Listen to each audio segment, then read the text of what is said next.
ദോഹയിൽ ഹമാസ് നേതാക്കളെ ലക്ഷ്യമിട്ട ഇസ്രയേൽ ആക്രമണം കഴിഞ്ഞ ദിവസങ്ങൾക്കകം ഖത്തറിനെ അനുനയിപ്പിക്കാൻ യുഎസ് നീക്കം.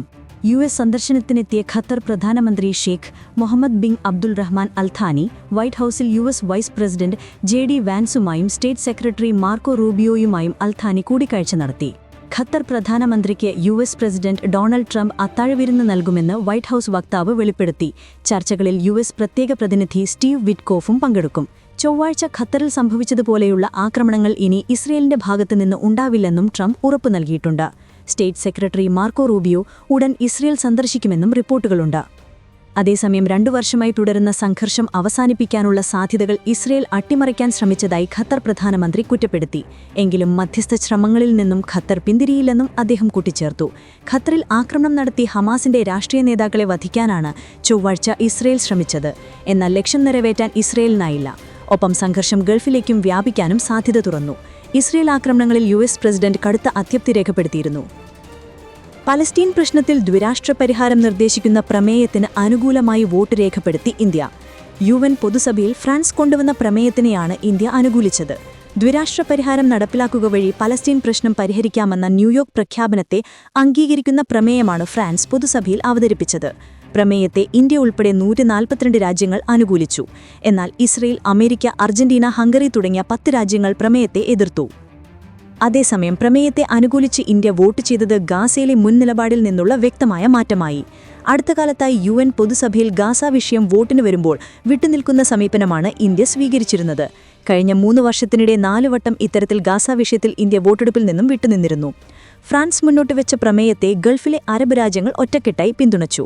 ഗാസയിലെ യുദ്ധം അവസാനിപ്പിക്കുക, നിലവിലെ ഇസ്രയേൽ പലസ്തീൻ സംഘർഷത്തിന് സമാധാനപരവും ശാശ്വതവുമായ പരിഹാരം ഉണ്ടാവണമെന്നും മേഖലയിലെ എല്ലാ ജനവിഭാഗങ്ങൾക്കും മികച്ച ഭാവിയുണ്ടാകാനും ഉതകുന്ന നടപടികൾ സ്വീകരിക്കാനും സ്വതന്ത്ര പലസ്തീൻ രാഷ്ട്രം രൂപീകരിക്കുന്നതിനെ പിന്തുണയ്ക്കുന്ന പ്രമേയം ആഹ്വാനം ചെയ്യുന്നു. ഗാസയിൽ ഇസ്രയേൽ ആക്രമണങ്ങളിൽ 59 പലസ്തീൻകാർ കൂടി കൊല്ലപ്പെട്ടു. ഇവരിലേറെയും ഗാസ സിറ്റിയിലാണ്. ഒഴിഞ്ഞുപോകാൻ ആവശ്യപ്പെടുന്ന ലഘുലേഖനങ്ങൾ ഇസ്രയേൽ വിമാനങ്ങൾ വിതർന്നുണ്ടെങ്കിലും ഭൂരിപക്ഷവും ഇപ്പോഴും ഗാസ സിറ്റിയിൽ തുടരുകയാണ്.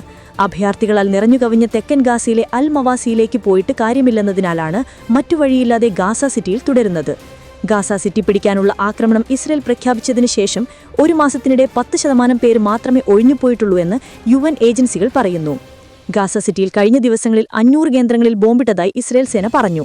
ഹമാസ് താവളങ്ങൾ ലക്ഷ്യമിട്ടുള്ള കനത്ത ആക്രമണം തുടരുമെന്നും വ്യക്തമാക്കി. അതിനിടെ യമൻ തലസ്ഥാനമായ സനായിൽ ഇസ്രയേൽ ബുധനാഴ്ച നടത്തിയ ആക്രമണങ്ങളിൽ 5 കുട്ടികളടക്കം 46 പേർ കൊല്ലപ്പെടുകയും 165 പേർക്ക് പരിക്കേൽക്കുകയും ചെയ്തു. ഒട്ടനവധി പാർപ്പിട സമുദായങ്ങൾ തകർന്നു. സനായിലെ സൈനിക കേന്ദ്രങ്ങളിലും ആക്രമണമുണ്ടായി. ഇസ്രയേൽ ആക്രമണത്തിൽ ഇന്ത്യ 11 മാധ്യമപ്രവർത്തകർ കൂടി കൊല്ലപ്പെട്ടുവെന്ന് ഹൂതികൾ അറിയിച്ചു. യുഎസ് പ്രസിഡന്റിന്റെ ഉറ്റ അനുയായിയും വലതുപക്ഷ ആക്ടിവിസ്റ്റുമായ ചാർലി കിർക്കിനെ വെടിവെച്ചു കൊന്നത് അദ്ദേഹത്തിന്റെ വലതുപക്ഷ നയങ്ങളോടുള്ള എതിർപ്പിനെ തുടർന്നാണ്. ഗവർണർ സ്പെൻസർ കോക്സ് കൊലപാതകം നടന്ന യൂട്ട സർവകലാശാലയിലെ ക്യാമ്പസിൽ നിന്നും 400 കിലോമീറ്റർ അകലെ നിന്നാണ് റോബിൻസിനെ അറസ്റ്റ് ചെയ്തതെന്നും സ്പെൻസർ കോക്സ് അറിയിച്ചു. ക്യാമ്പസിൽ സംവാദ പരിപാടിക്കിടെയാണ് ചാർലി കിർക്ക് 31 വയസ്സ് വെടിയേറ്റു മരിച്ചത്. ആക്രമിക്കുവേണ്ടിയുള്ള തിരച്ചിലിന്റെ ഭാഗമായി പോലീസ് സമീക്ഷാ ക്യാമറയിൽ നിന്ന് ഉള്ള ദൃശ്യം പുറത്തുവിട്ടിരുന്നു. കറുത്ത മേൽവസ്ത്രവും കറുത്ത ഗ്ലാസും തൊപ്പിയും ധരിച്ച അയാൾ വെടിവെപ്പിന് ശേഷം 2ാം നിലയിൽ നിന്നും ചാടി മറിഞ്ഞതിന്റെ ദൃശ്യവും പുറത്തുവന്നു. ദൃശ്യത്തിൽ ഉള്ളത് മകനാണെന്ന് മനസ്സിലാക്കിയ റോബിൻസിന്റെ പിതാവാണ് കീഴടങ്ങാൻ പ്രേരിപ്പിച്ചത്. തുടർന്ന് കുടുംബാംഗങ്ങൾ തന്നെ അന്വേഷണ സംഘത്തിന് വിവരം നൽകുകയും ചെയ്തു. ആക്രമി കസ്റ്റഡിയിലായെന്ന യുഎസ് പ്രസിഡന്റ് ഒരു അഭിമുഖത്തിൽ സൂചന നൽകിയിരുന്നു.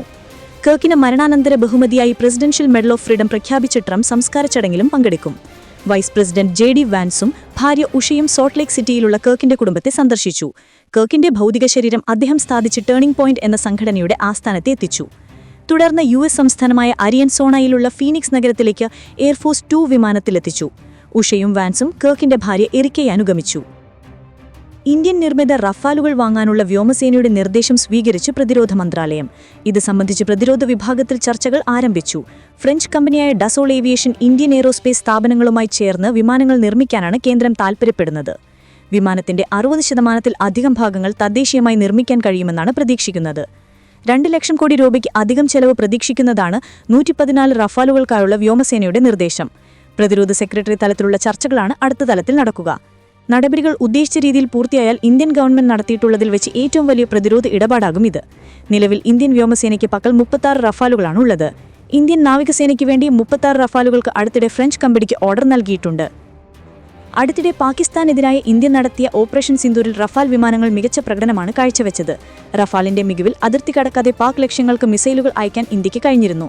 ഇനി വ്യോമസേനയുടെ ഭാഗമാകുന്ന റഫാലുകളിൽ ദീർഘദൂര മിസൈലുകൾ ഘടിപ്പിക്കാനുള്ള സംവിധാനങ്ങൾ ഒരുക്കാനും സാധ്യതയുണ്ട്. ഇന്ത്യൻ പ്രതിരോധ പങ്കാളിയായി ടാറ്റ ഉൾപ്പെടെയുള്ള കമ്പനികൾ റഫാൽ നിർമ്മാണത്തിന് ഡസൂഡ് ഏവിയേഷനുമായി കൈകോർക്കും.